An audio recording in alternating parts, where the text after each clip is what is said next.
سلام رفقا، امیدوارم که حالتون عالی باشه. به چنل خودتون یعنی چنل محمد زاده خیلی خوش اومدین.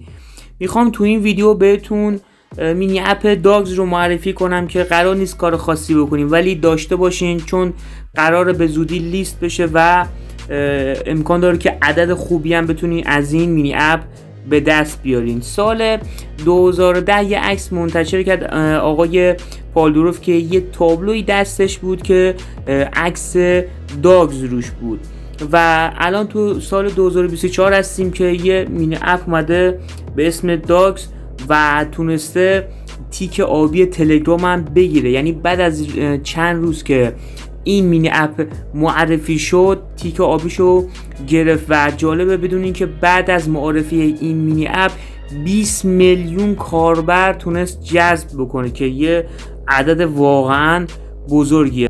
خب رفقا، من لینک این مینی اپ داگز رو داخل دیسکریپشن همین ویدیو براتون میذارم، میتونیم به راحتی وارد بشیم.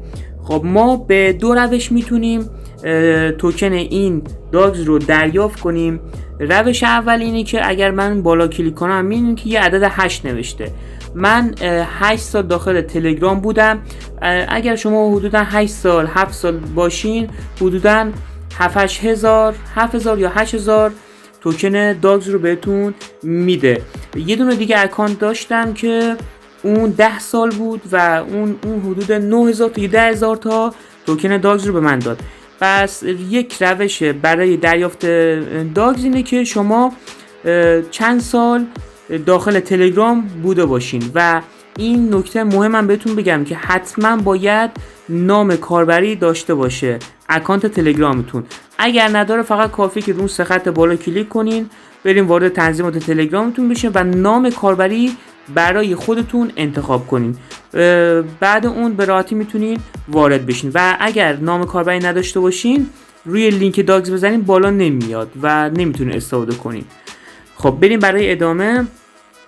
خب روش دومی که میتونین شما دریافت کنین، باید فرند دعوت کنین، یعنی باید دعوتی داشته باشین. برای دوستانتون لینک خودتون رو بفرستین. اگر روی اینوایت فرند بزنین شما لینک رو میتونه از اینجا بگیرین، لینک خودتون رو براشون ارسال کنین و اونا وارد این اپ بشن. کار خاصی قرار نیست انجام بدین، حتما وارد بشین و داشته باشین.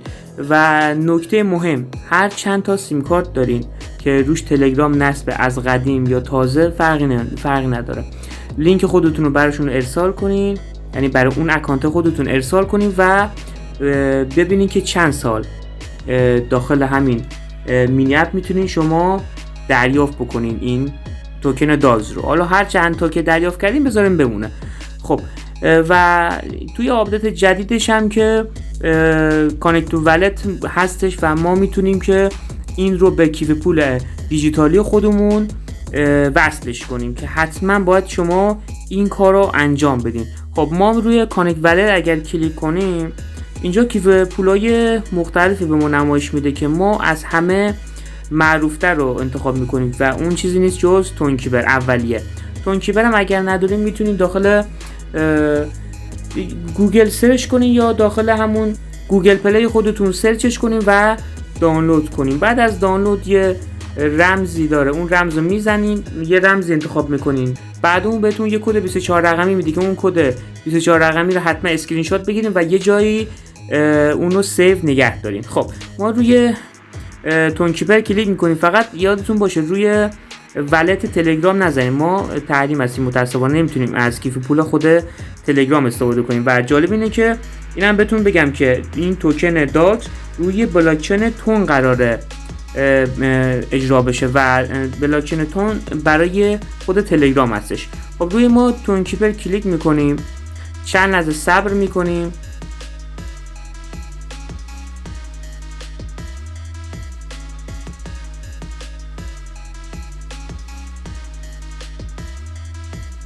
و اینجا روی دکمه کانکت والت حتما کلیک کنین. اینجا یه رمزی هستش که ما ابتدا شما موقع نصب میدین همون رمز رو اینجا وارد میکنین و به همین راحتی توکن داگز ما متصل شد به کیف پول ارز دیجیتال خودمون. خب رفقا، نکته دیگه ای نمونده که بهتون بگم، تمام موارد بهتون گفتم. دمتون گرم که تا انتهای ویدیو همراه من بودین. اگر هنوز سابسکرایب نکردین ممنون میشم سابسکرایب کنی و برای حمایت من حتما لایک و کامنتی برای من بذار که بتونم انرژی بگیرم. دمتون گرم، فعلا خدا نگهدار.